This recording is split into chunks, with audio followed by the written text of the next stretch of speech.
Dukung Indonesia Bersatu.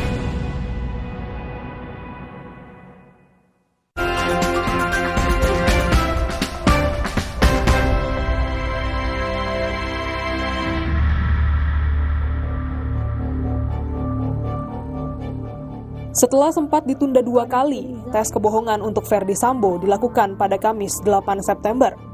Pemeriksaan dengan alat lie detector sebelumnya sudah dilakukan para tersangka lain dalam kasus pembunuhan berencana Brigadir Yosua.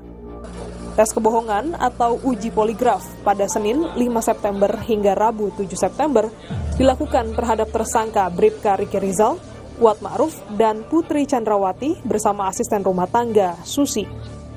Sementara untuk Barada Richard Eliezer atau Barada E, Polri menyebut sudah terlebih dahulu menjalani uji kebohongan. Keterangan kepada wartawan, Dirtipidum Bareskrim Polri, Brigjen Andirian menyebut bahwa hasil sementara pemeriksaan tersangka Barada E, Ricky Rizal, dan Kuat Ma'ruf berkata jujur. Namun, banyak hal yang memengaruhi hasil tes uji kebohongan seseorang, termasuk pertanyaan dan lingkungan pemeriksaan. Hal ini dijelaskan oleh praktisi lie detector Handoko Gani dalam program Kompas Petang. Banyak hal yang mempengaruhi. Satu, pasti dari si examinernya sendiri, Certified Polygraph Examiner, kemudian dari examiningnya, yaitu dalam hal ini mungkin Bang Sambo, kemudian dari lingkungan, ruangan tempat dilakukannya, kemudian dari pertanyaannya juga bisa. Jadi itu semua mempengaruhi. Sebelumnya, Polri sudah menyebut alat lie detector atau alat uji kebohongan poligraf memiliki tingkat akurasi 93%, meski rata-rata tingkat akurasi 87%. Ini artinya pemeriksaan lie detector dapat menjadi pertimbangan penyidikan. Namun seperti diketahui, sebelumnya ada perbedaan keterangan antara Ferdy Sambo dengan Barada E, termasuk soal penembakan Brigadir Yosua. Rekonstruksi pun sudah dilakukan berdasarkan keterangan masing-masing tersangka.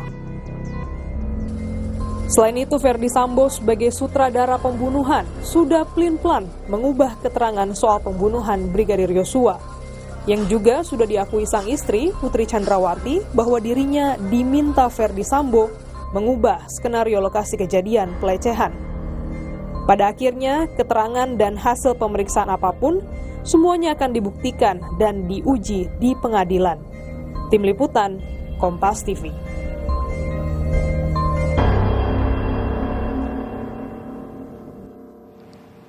Dalam kasus pembunuhan berencana terhadap Brigadir Joshua, Polri telah memeriksa para tersangka dengan alat deteksi kebohongan atau lie detector, termasuk untuk istri Ferdy Sambo, Putri Chandrawati. Penyidik juga sudah menyampaikan hasil sementara dari pemeriksaan tersebut. Ketiga ajudan Ferdy Sambo berkata jujur, namun hasil untuk Putri Chandrawati belum disampaikan secara detail.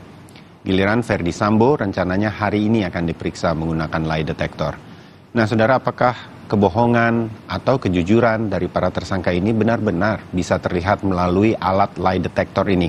Seberapa besar hasilnya mempengaruhi pembuktian dalam pengadilan? Kita akan bahas mengenai hal ini. Ada anggota Kompolnas, Yusuf Warshim, dan juga psikolog forensik Reza Indragiri Amril yang akan bersama saya di Sapa Indonesia Pagi hari ini melalui Zoom. Selamat pagi, Mas Reza, Mas Yusuf, salam sehat. Selamat pagi, Mas Bayu, salam sehat. Ya, alasan kemudian mungkin Mas Yusuf tahu mengapa kepolisian, tim sus dalam hal ini untuk kasus pembunuhan berencana terhadap Brigadir Joshua ini mengambil keputusan lakukan lie detector ini terhadap para tersangka. Apa yang dicari sebenarnya, Mas Yusuf? Ya, baik, terima kasih Mas Bayu. Tentu apa yang saya jelaskan nanti tidak dalam kapasitas sebagai keterangan ahli ataupun dalam kewenangan penyidik. Iya. Yang saya jelaskan tentu dalam kapasitas kami sebagai pengawas fungsional Polri. Ya. Dalam pemantauan dan penilaian kami, tentu apa yang dilakukan oleh penyidik menggunakan sebagaimana dalam Perkap nomor 10 tahun 2009 tentang penggunaan pemeriksaan laboratorium forensik yang salah satunya pemeriksaan barang bukti poligraf atau deteksi kebohongan ini bisa dikatakan bagian dari melengkapi alat bukti. Di dalam pembuktian beberapa kasus-kasus yang ada di pengadilan misalnya ada di Jakarta dulu pencabulan anak, di sekolah ada pembunuhan, di Bali itu dijadikan hasil poligraf itu dijadikan alat bukti dalam arti alat bukti surat. Nah, alat bukti dalam KUHP kan selain hampir-hampir mirip selain surat adalah keterangan ahli. Nah, kami dalam hal ini menilai apa yang dilakukan penyidik melakukan pemeriksaan barang bukti poligraf itu ingin melengkapi alat bukti, ya tentu nanti kan kewenangannya ada pada pengadilan untuk menjadikan alat bukti atau tidak, apakah dia alat bukti surat atau alat bukti keterangan ahli, itu tentu pada kewenangan pengadilan. Tapi di dalam kasus-kasus poligraf itu telah diterapkan di Indonesia, sekalipun secara yuridis di dalam KUHP belum diatur. Tapi ini kami nilai bagian dari penyidik melengkapi alat bukti. Tentu itu pemeriksaan dan pembuktian. Apakah digunakan dan dipertimbangkan sebagai alat bukti tentu ada pada kewenangan hakim. Oke. Terbayang, Mas Yusuf. Nah, Mas Reza, kalau kita bolehlah pagi hari ini menerka apa yang sebetulnya ingin dicapai dari lie detector terhadap para tersangka untuk kasus pembunuhan berencana ini terhadap Joshua, apa pandangan Anda mengenai tes uji poligraf atau lie detector ini? Dalam kasus ini ya, Mas Reza, oke, saya mengerti bahwa dari penjelasan Mas Yusuf bahwa ini sudah pernah dilakukan dalam kasus-kasus lain, dan kemudian adalah keputusan pengadilan nanti menjadikannya alat bukti atau tidak, atau hanya melengkapi alat bukti, atau hanya petunjuk dan lain-lain. Mas Reza, mungkin pencerahan dari Anda mengenai lie detector ini. Saya ingin membangun asumsi yang positif bahwa para penyidik tampaknya berusaha untuk merealisasikan atau melaksanakan perintah Kapolri. Penanganan kasus ini harus dilakukan secara saintifik. Dan penyidik tampaknya menganggap bahwa penggunaan lie detector atau alat uji kebohongan itu sebagai sebuah alat yang ilmiah, alat yang saintifik. Tapi maaf, kalau selama ini sejak bulan Juli saya memberikan penilaian positif terhadap kerja Polri terkait pengungkapan kasus Duren 3 berdarah, tapi terkait penggunaan lie detector saya memang memiliki catatan kaki. Kalau saya ringkas, kalau saya rangkum, menurut saya lie detector tak lebih tak kurang adalah pseudo scientific saja. Ilmu pengetahuan yang ilmiah namun semu, begitulah terjemahan. Jadi menurut Anda lie detector ini scientific atau tidak bagi pengertian kami nih? Pseudo scientific itu istilah yang abu-abu. Ya kalaulah harus dipaksakan memilih antara scientific atau tidak scientific, saya memilih ini sebagai alat yang tidak scientific. Lebih cenderung tidak scientific sebenarnya. Oh, oke. Kenapa, Mas Reza, Anda melihat lie detector ini yang selama ini juga sudah digunakan di dalam yurisdiksi kita, digunakan oleh kepolisian ini, kalau ya begitu, kenapa ini masih tetap digunakan, terutama dalam kasus ini, menurut Anda? Saya bayangkan bahwa Polri punya kepentingan untuk terus-menerus meyakinkan masyarakat bahwa kasus ini diungkap secara objektif, secara terang-benderang, termasuk sekali lagi dengan menggunakan piranti yang saintifik. Termasuk penggunaan lie detector yang sayang beribu sayang akhirnya akan memunculkan kesan teatrikal namun tidak sungguh-sungguh produktif bagi pengungkapan kasus itu sendiri.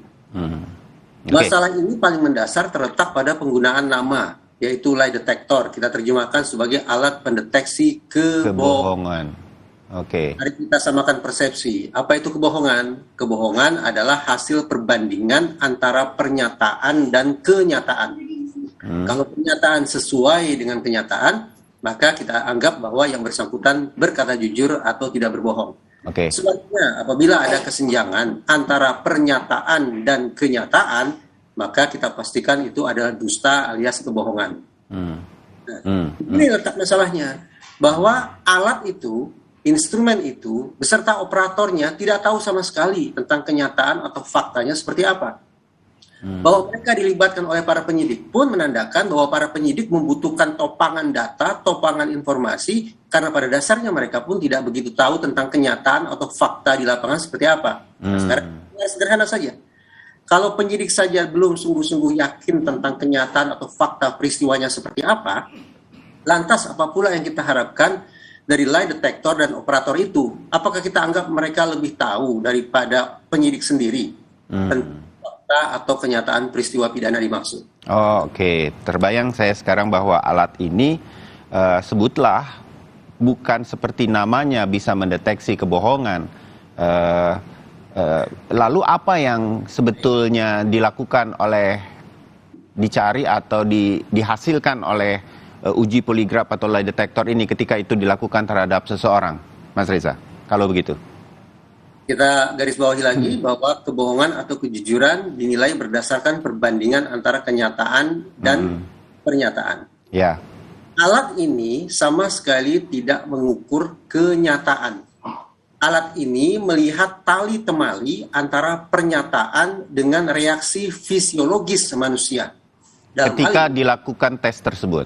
Betul, dalam hal ini manusia yang saya maksud adalah para terperiksa, para tersangka. Jadi kepada para tersangka diajukan sekian banyak pernyataan ataupun pertanyaan, lalu lie detector itu membaca respon fisiologis para terperiksa tersebut.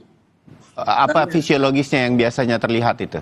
Oke, misalnya secara umum, suhu badannya tetap ataukah naik? Matanya, lingkaran hitam di dalam bola mata itu, Mas Bayu, pupilnya membesar atau tetap seperti biasa? Jantungnya bertambah kencang atau tidak? Tetesan keringatnya bertambah banyak atau tidak? Itu beberapa contoh respon fisiologis yang akan coba dilihat atau ditangkap oleh alat tersebut. Okay. Kemudian operator itu akan membuat catatan, bahwa pada pertanyaan atau pernyataan nomor sekian, respon fisiologisnya anggaplah normal. Tapi pada pernyataan dan pertanyaan kesekian, respon fisiologisnya berubah drastis. Perubahan drastis pada respon fisiologis itulah yang kemudian dianggap sebagai tanda-tanda bahwa tampaknya si terperiksa ini sedang mengerahkan psikologisnya secara lebih keras lagi. Dia tidak menjawab secara spontan lagi. Dia mengalami kecemasan dan seterusnya. Sehingga boleh jadi dia sedang menyusun sebuah skenario kedustaan. Dengan kata lain, kata kebohongan atau kedustaan itu tak lebih tak kurang hanya anggapan saja. Hanya tafsiran saja atas perubahan kondisi fisiologis yang berlangsung pada diri si terperiksa. Ya, oke. Di titik inilah kemudian Anda mengatakan tidak menjadi pembukti betul antara kenyataan dan pernyataan. Karena hanya ada tanda-tanda itu pun mungkin tidak seluruhnya dalam pertanyaan yang diajukan dan lain-lain. Jadi kembali kepada diduga begitu. Nah, inilah di titik-titik inilah kemudian dia menjadi abu-abu istilah Anda.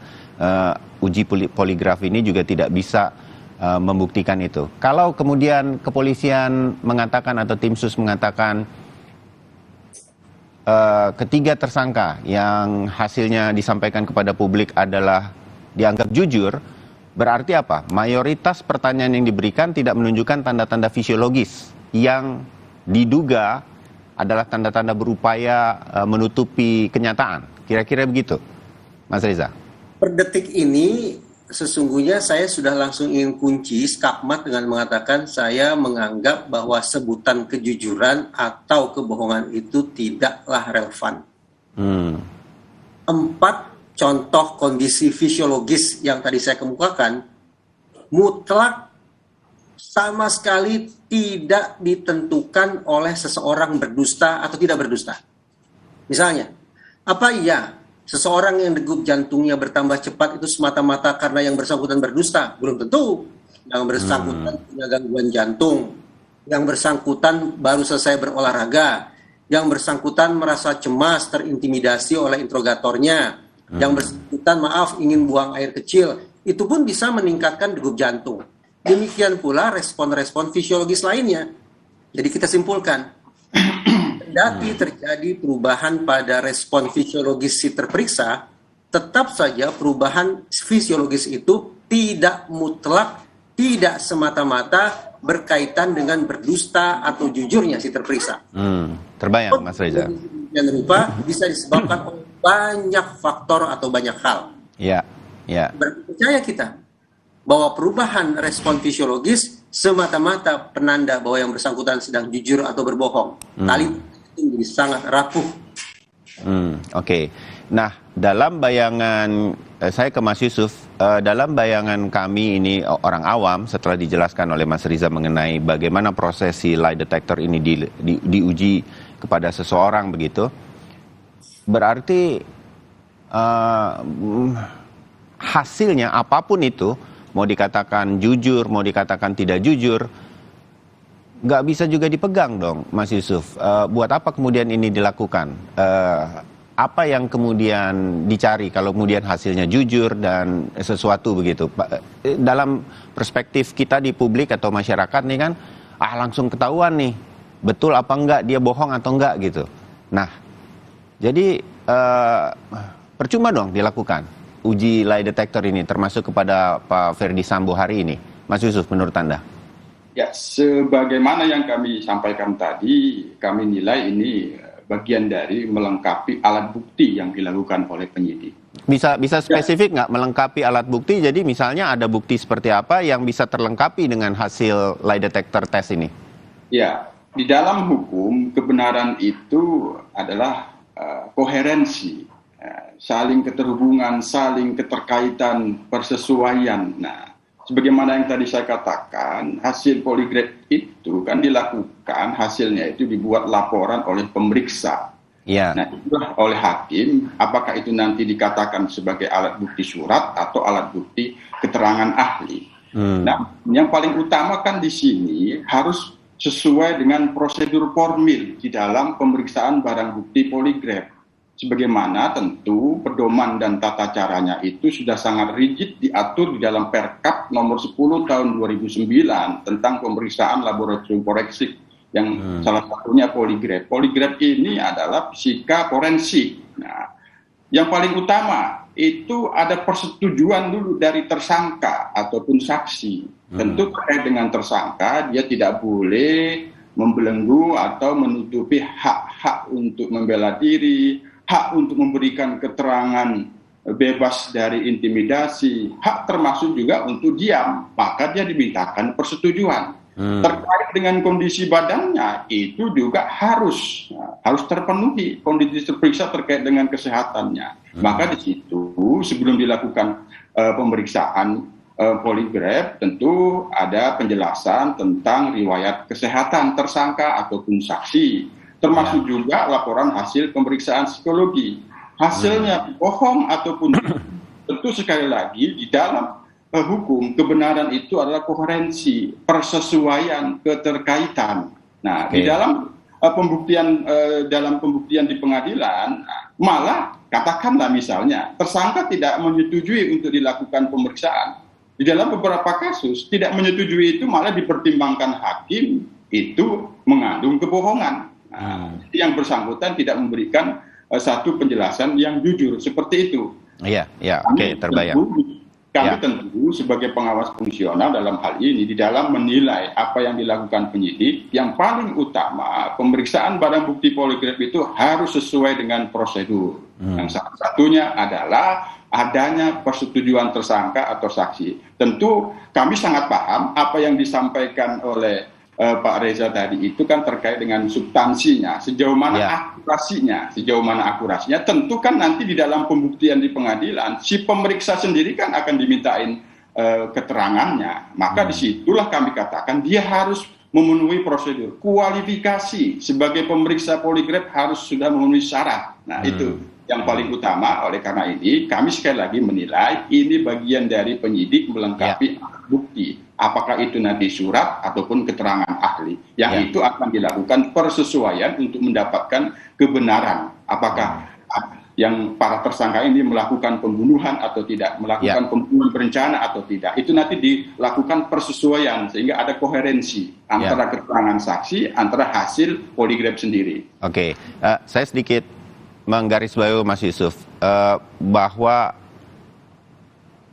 apakah kemudian Kompolnas kan mengetahui begitu atau paling tidak bisa mencari tahu kalaupun tidak mendampingi secara khusus untuk pengujian lie detector atau penerapan lie detector ini kepada para tersangka, tidak seperti di saat rekonstruksi dan lain-lain begitu. Apakah semuanya masih dalam koridor independen? Kan sangat tergantung dari pengujinya, situasinya dan segala sesuatu ketika ini dilakukan terhadap para tersangka.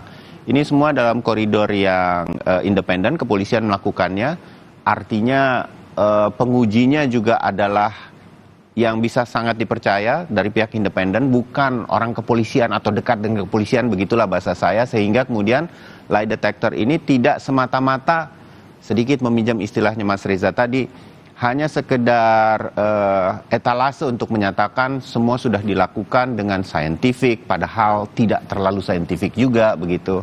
Jadi hal-hal semacam ini kan kemudian jadi muncul ke publik ketika lie detector ini tidak sepenuhnya menebak orang berbohong atau tidak begitu, Mas Yusuf. Ya.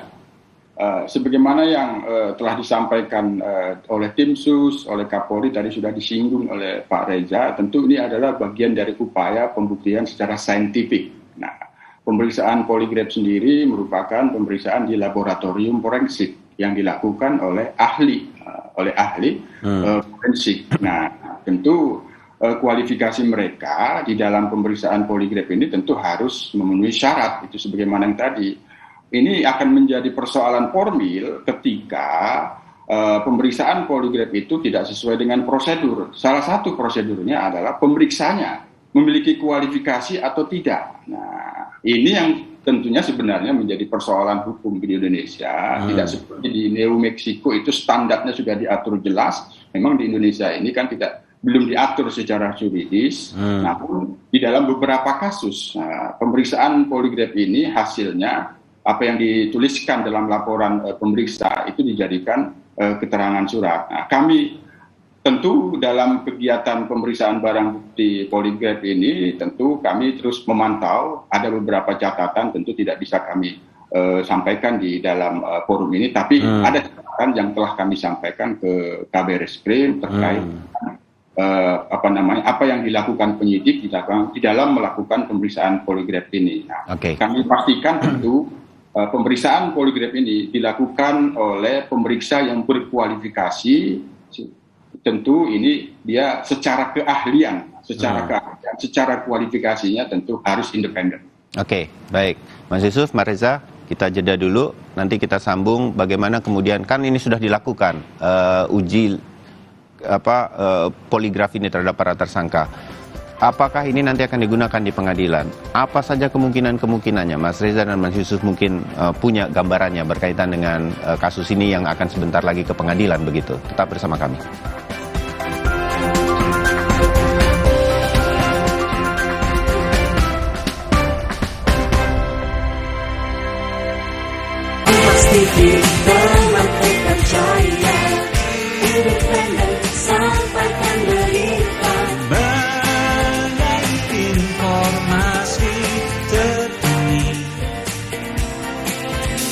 Dulu aku pikir semua air mineral itu sama. Ternyata ya air mineral itu beda. Di luar panas banget. Iya, di sini